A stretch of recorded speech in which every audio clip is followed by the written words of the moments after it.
forgiveness of Christian life. We hereby confer on you the canonical mandate of bringing the good news of our salvation to the people of God. We are confident that we will communicate the Catholic Christian message by your word and by your life, and that, aided by the Holy Spirit, you will lead those entrusted to you a deeper Christian life.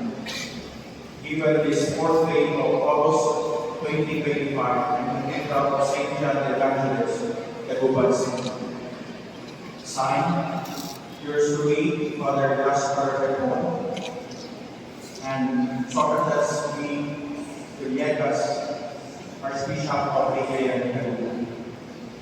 So tatawagin po ang pangalan po ng school at kayo po ay pupunta sa harap para sa ating picture. Andiyan po ang mga canonical mandate sa inyo.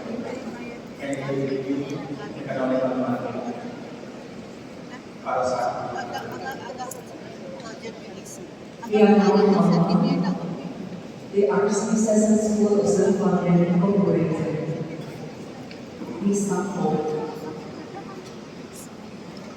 Catechists from Archdiocese School of San Fabian Incorporated.